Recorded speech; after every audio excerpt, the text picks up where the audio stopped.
My phone buzzed again, and the screen went dark.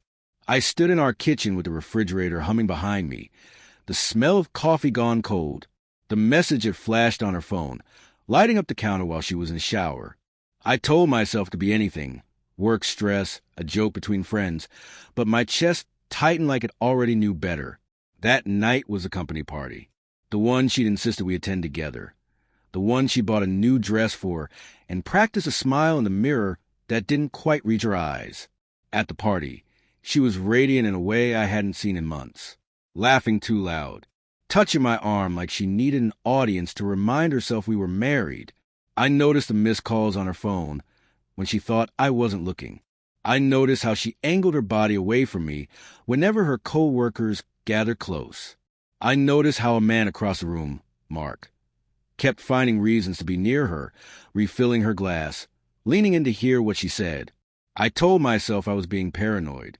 I'd been doing that a lot lately. The night blurred into clinking glasses and polite conversations.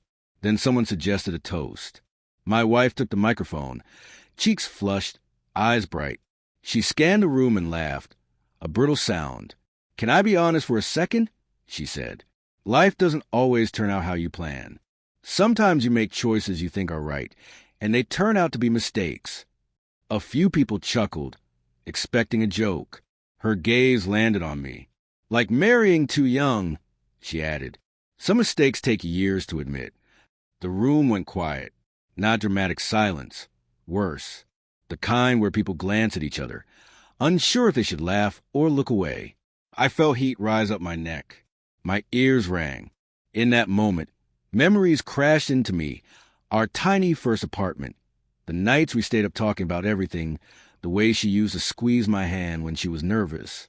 All of it reduced to a punchline. She handed the microphone back, smiling like she'd said something brave. I stood up before I could talk myself out of it. "Actually," I said, my voice steadier than I felt, "I'd like to add something." Every eye turned to me. She froze. "I agree," I continued. "Life doesn't turn out how you plan. But mistakes aren't people who show up, who build, who try.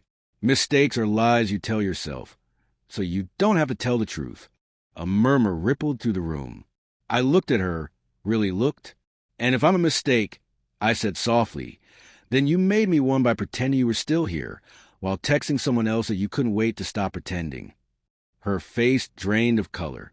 Mark shifted, suddenly very interested in his drink. "I didn't plan to say this," I added. "I planned to come here and support my wife.